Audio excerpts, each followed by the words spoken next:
Good afternoon, everyone. Hope things are well. Hope you are doing well. We have plenty of Newcastle United news to get into in our daily transfer news video. And the big talking point you'll see in the title and thumbnail, and the question of the day being, is Newcastle United playing in an anti-competitive league where the league is designed to favour the bigger clubs in the league? Yes. We'll talk about it in a bit. Everyone already knows the answer to that question, so it's probably a silly question to ask. But let me know your thoughts down in the comment section. Before we get into things, if you guys are new around here, make sure I get down there, hit that subscribe button, smash the like button as well if you are enjoying the content. Now, I wanted to start off this video by, I guess, addressing one of my previous videos I made a couple of days ago, because I had a chance this morning to watch Keith Downey's video where he's addressed the situation with Sky Sports down in Southampton. Now, for me, was talking about Sky Sports quite a lot, so I felt like it was fair in this video, since I have already had a video dedicated towards this topic, just to talk about Keith Downey's video and just to be fair across the board. Because now, Keith Downey's a good guy. If you guys have ever met him in real life, he's a sound guy, and I've looked at the comment section in his video, and a lot of people are being a bit, what's the word for it? I understand the anger, but they're being angry towards him rather than, I guess, the bigger picture. Now, I said in my video towards Sky Sports, and I'll be as fair as possible, that I don't think it's a Sky Sports to Newcastle thing, but I do believe there is an agenda across the entire football and media towards Newcastle United. I think outside of football, people look down on Newcastle in a footballing sense. I think Newcastle United, people historically still look at Newcastle as not being a big club, so even though, of course, when you actually factor in, you look at the league table, you look at how Newcastle's been under Eddie Howe, I still don't think people respect Newcastle that much. And that's the same with Bournemouth, that's the same with Nottingham Forest. Bigger clubs look at the likes of them and just think they can take any player from them. And when I had a chance to watch Keith Downey's video now, Keith Downey, to be honest, I think was screwed no matter what he said in that video, because of the fact he works for Sky Sports. So it doesn't matter what Keith said in the video he published. He works for Sky Sports, so of course people will naturally be against Keith before he's even said a word in that video. And I think that's probably the reality from it. I don't think it's a massive deal. I'm not going to bang on about this, and I don't want to expect the back and forth to continuously happen, because all that was said was one guy live at Southampton where he came out and spoke about Arsenal when Isak scores. It is what it is, I guess. And of course, unless something else was to happen over the next couple of weeks, I don't expect much more to come from this. I don't think it's that big of a deal.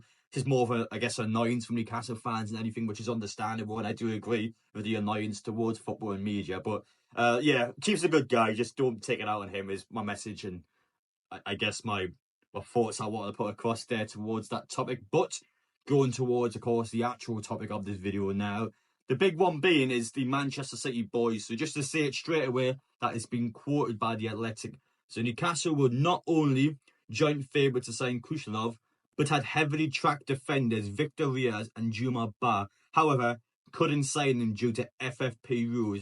Manchester City signed all three of those players. And before we talk through the individual players, again, is the Premier League anti-competitive towards Newcastle United? And the simple answer is yes.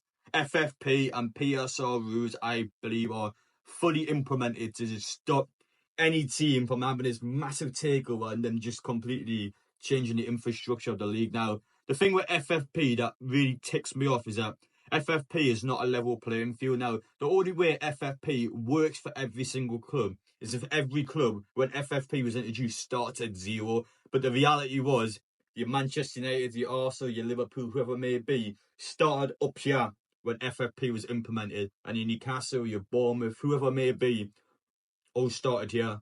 So the reality is we've got to essentially climb up while they're still climbing up.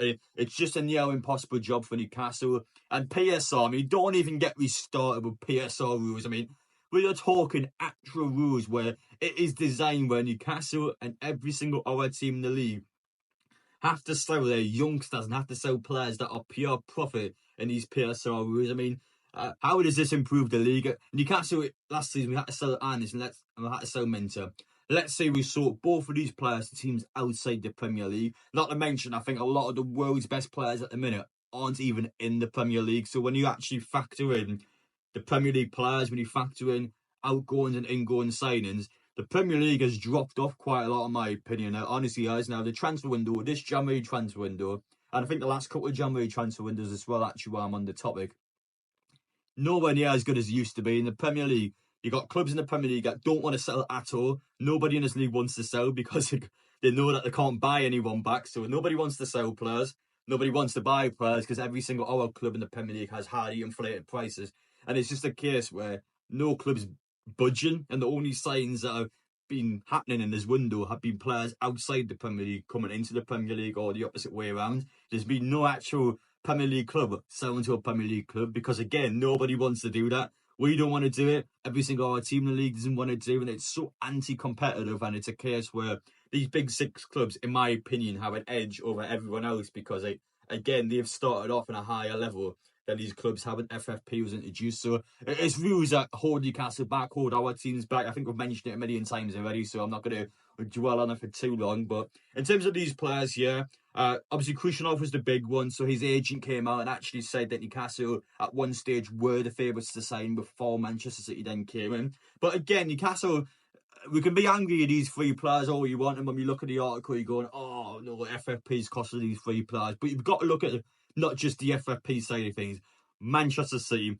We are talking about Manchester City. They're probably the wealthiest club in the world in terms of being able to bring players in. Not to mention as well, it's still Man City. I mean, what are Newcastle supposed to do? Yeah, how are we supposed to compete in terms of bringing players in against Manchester City? All three of those players, I think a lot of other players as well, in a 50-50 situation, let's say Newcastle had the money, we could potentially sign these players.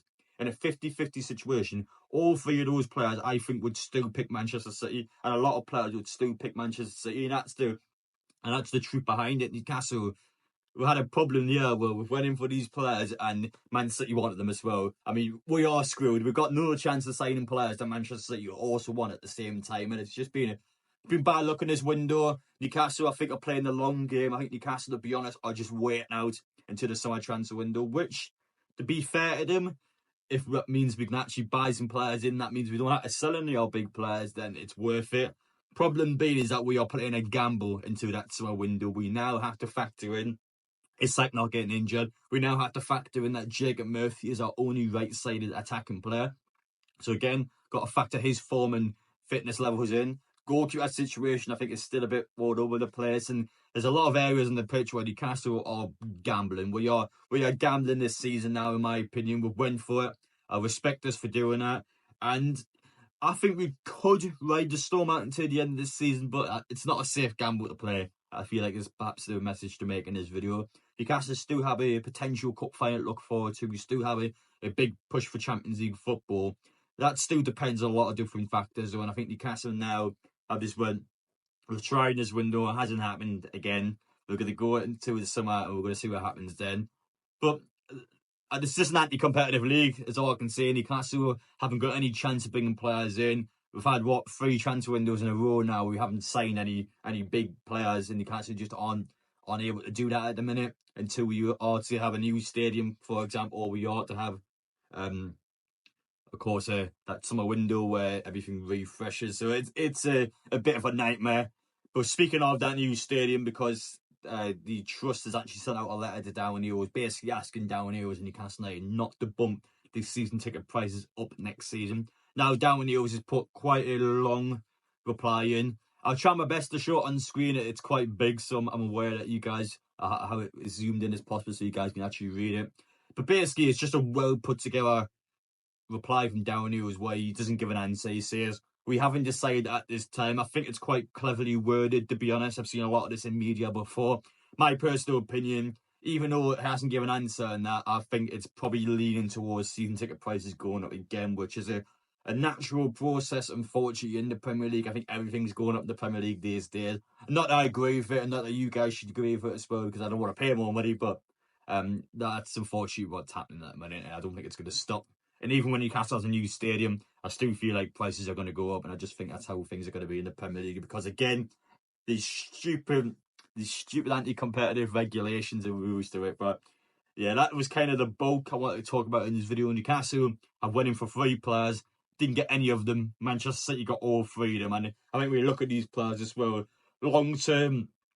Victor Reyes, Juman Abba, crucial of, are these players going to be real long-term ambitious players that City are going to play week in and week out? I don't think so. I could argue actually that they might have even signed these players just so nobody else could get them. And again, I think that's a situation of these big six clubs that might hoard players. I think there's probably examples, especially when you look at Chelsea, but there are examples where clubs will also hoard players just to make sure nobody else can buy them. There's real anti-competitive BS. Then, yeah, bit of a down over video, so sorry about that. But wanted to talk about a couple of things in there. Wanted to be fair towards Keith, wanted to be fair towards Sky Sports. I felt like I was fair in my video, but again, since he's had a chance to make his own video, I watched it this morning and I wanted to kind of, I guess, remind people that Keith's not the enemy here. I don't think there is any real enemies, but I do 100% stand by that. I think there is a media agenda towards Newcastle, and that's not just a Sky Sports thing. I think it's across the entire media front, but that was my personal opinion. I'm going to stand by it. But in terms of the FFP stuff as well, yeah, it's just not a great window for Newcastle, as it's. We'll take care though. We'll see you on the next one. There's not much else I need to say, to be honest. We've got through the big bulks there. Just a bit of a depressing couple of days supporting Newcastle, but don't you worry, because we've got Fulham at the weekend, and if we can't get past Fulham, 2 cup games, the second one we all know what that one's about. So looking forward to it. Newcastle, we can do it. So take care, guys. Appreciate you watching. Wish you all the best, and we will see you all in the next one.